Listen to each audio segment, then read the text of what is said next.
pergunta que volta e meia me fazem é a seguinte: bom, Isa, atendi uma dupla de mãe e bebê e verifiquei na minha avaliação que é uma baixa transferência de leite. Como proceder nesse caso? Bom, nesse vídeo eu vou ressaltar 4 coisas importantes numa situação como essa. Primeira coisa que nós consultoras devemos ter em mente quando a gente se depara com uma situação de baixa transferência de leite é o fato de que esse bebê precisa ser alimentado. Então, primeira coisa é garantir a alimentação desse bebê. Se mesmo com todo o ajuste feito em termos de técnica, ajuste de pega, ajuste de posicionamento, a gente observa que ainda assim o bebê não está conseguindo se alimentar, a gente vai pensar em como isso pode ser feito. A prioridade sempre é que esse bebê seja alimentado com leite ordenhado da própria mãe. Então, nesse sentido, a gente vai ter que avaliar a viabilidade disso. A mãe tem bomba? Não tem? Se sim, é possível ordenhar o volume previsto para aquele bebê? Se a mãe não tem bomba, é uma opção ordenha manual?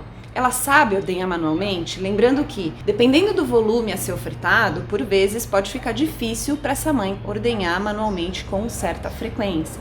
Segunda coisa, identificar a causa da baixa transferência. Isso, logicamente, vai depender de uma boa avaliação, de uma avaliação atenta dessa dupla, avaliar a mama, o bebê, colher dados significativos na anamnese, entender a história daquela família, para que a gente possa, então, levantar as hipóteses que podem justificar uma baixa transferência de leite. Terceiro, proteger a produção de leite. Então, assim, a gente sabe que a calibração da produção e a manutenção da produção dependem de uma boa estimulação. Então, proteger a produção tem muita relação com manter um bom estímulo. Nos casos em que o bebê tem alguma dificuldade de extração, dificuldade em esvaziar aquela mama com eficiência, alguma disfunção oral, uma anquiloglossia, uma sucção inefetiva, por vezes é necessário que a gente sugira, por exemplo, uma rotina de ordenha. E também, claro, outras orientações gerais que a gente normalmente dá, como descansar o quanto for possível, se alimentar bem e tudo mais. Quarta questão. Lembra que eu mencionei que a segunda coisa era a gente identificar o motivo dessa baixa transferência de leite? Então,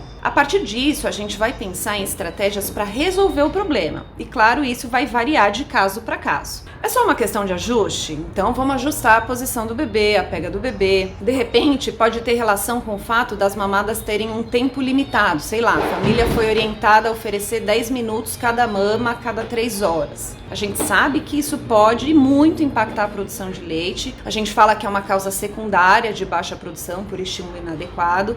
Então, vamos orientar a livre demanda, de repente estimular também com a bomba e acompanhar o aumento dessa produção. Pode ser que a família esteja oferecendo bicos, chupeta, isso também interfere na questão da livre demanda e pode impactar a produção. Então, mencionar a interferência dos bicos artificiais e tudo mais. É uma questão relacionada ao bebê, por exemplo, uma anquiloglossia? Então, vamos encaminhar para um especialista para que esse especialista possa fazer um diagnóstico adequado e propor possíveis tratamentos. É uma questão que pode ter relação com alguma disfunção hormonal dessa mulher? Um hipotiroidismo, por exemplo, que pode estar descompensado no pós-parto? Então é importante que a gente sugira uma avaliação médica para que essa questão seja melhor avaliada e tratada. Então, vocês puderam perceber que são inúmeras as possibilidades de conduta, que isso vai depender de uma série de fatores e, claro, o próprio desenrolar da situação vai depender muito dos objetivos de amamentação de cada família e das decisões que essa família vai tomar a partir das nossas orientações. Para resumir, tenham em mente essas 4 coisas: alimentar o bebê, identificar a causa da baixa transferência de leite. Terceiro, proteger a produção. E quarto, resolver o problema.